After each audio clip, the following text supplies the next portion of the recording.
السلام علیکم دوستو، آج ہم پھر حاضر ہوئے ہیں نئی ویڈیو کے ساتھ۔ دنیا کے سب سے پہلے طاقتور بادشاہ نمرود کو جب لنگڑے مچھر نے مارا تو السلام علیکم دوستو، چلیے شروع کرتے ہیں۔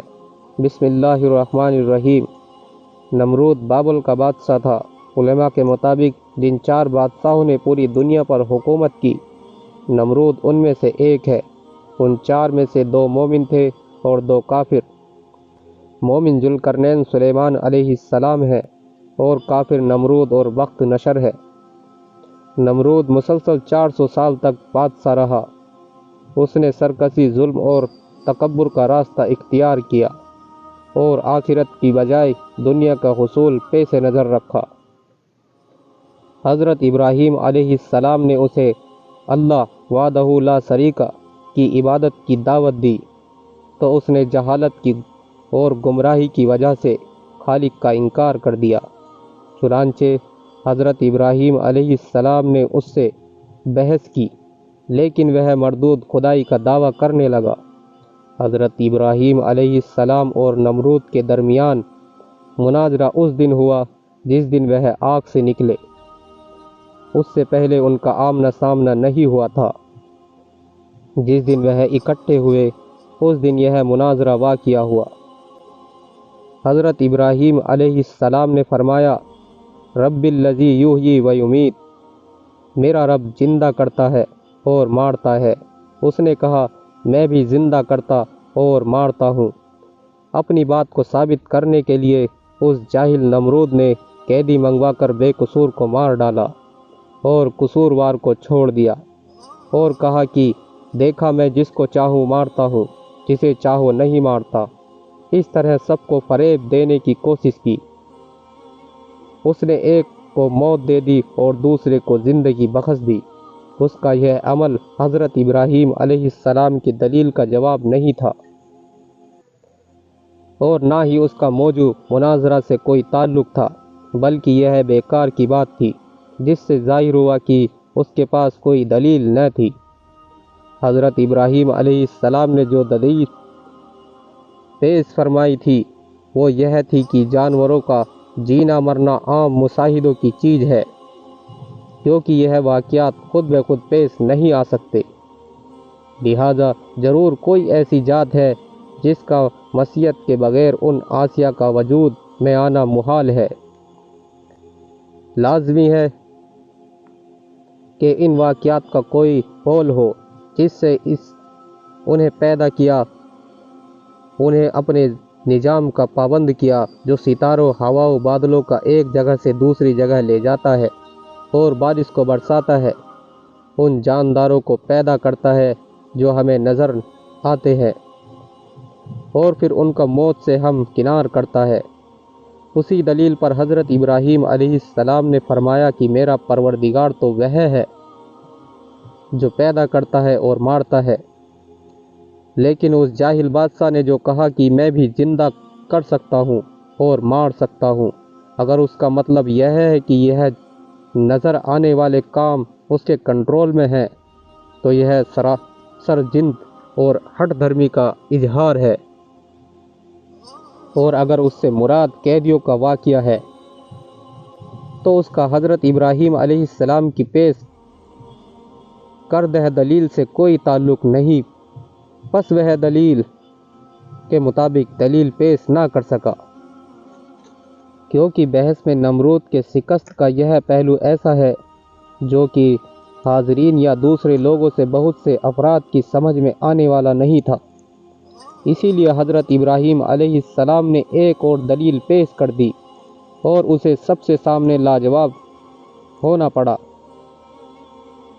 ارشاد باری تعالیٰ، ابراہیم نے کہا کہ اللہ تو وہ ہے جو سورج کو مشرق سے نکالتا ہے، لہٰذا تو اسے مغرب سے نکال دے، یعنی یہ سورج روزانہ مشرق سے نکلتا ہے جسے اس کو پیدا کرنے والے اور چلانے والے کو مقرر کر رکھا ہے۔